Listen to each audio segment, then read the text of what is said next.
si vous avez raté des infos, je ne vais pas les rater. Tout de suite, le rappel des titres de ce vendredi pour passer un bon vendredi. Tout de suite, le rappel des titres de ce vendredi pour passer un bon vendredi avec préparation H. Aïe, aïe, aïe, aïe, aïe, aïe, aïe. Oh non, mais non. Voilà, hélas, le Titan a donc fini sa course sous la mer. Bon, vous allez me dire, pour un sous-marin, c'est pas con.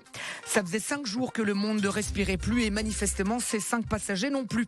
Alors, on le sait maintenant, le sous-marin était piloté par un joystick de jeu vidéo. J'espère qu'ils ont quand même eu le temps d'enregistrer la partie parce que là, ils vont pas rejouer tout de suite. Quand même 250 000 € le billet pour être mal assis, sans vater. T'as même pas un sandwich à bord pour un voyage tout brinque-ballant. Et oui, le riche aussi a le droit de vivre les sensations d'un voyage en Ouigo, train classique. Hein. Pourquoi pas eux hein.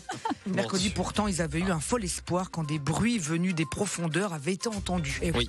Eh ben non, c'était juste Gérard Larcher qui n'a pas... non, c'est un atelier dégustation de cuisine mexicaine à la cantine du Sénat. Bon, les chili mal passés, ça arrive. On n'est pas...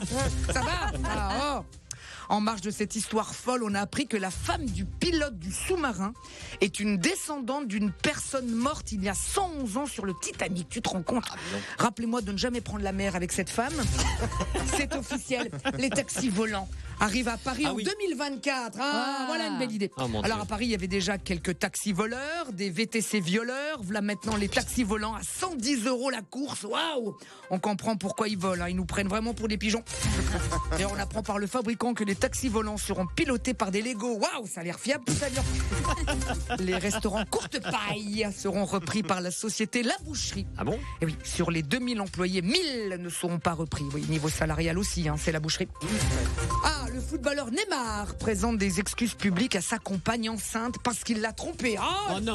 Ça va. Alors le staff du PSG est rassuré. Il s'est foulé la cheville, mais pas la bite, visiblement. Oh mon Dieu, non. Après, c'est comme au foot, il les met souvent au fond, mais pas toujours dans les mêmes filets. Des scientifiques hollandais ont dévoilé une boulette de viande cultivée en laboratoire avec un goût mammouth. Ah bon? Goût mammouth. Genre, ils ont déjà goûté le mammouth. Justement. Là, pour savoir si elle a vraiment le goût du mammouth, une séance dégustation est prévue avec Michel Drucker. Benjamin Castaldi quitte l'émission Touche pas à mon poste. Mais il reste l'égérie de la marque des régimes Comme J'aime, qui propose aussi des plats venus d'ailleurs, des spécialités italiennes, spécialités chinoises. Alors Castaldi a dû prendre la spécialité marocaine, parce que malgré son régime, il est gras comme un loukoum. Enfin, la question du jour.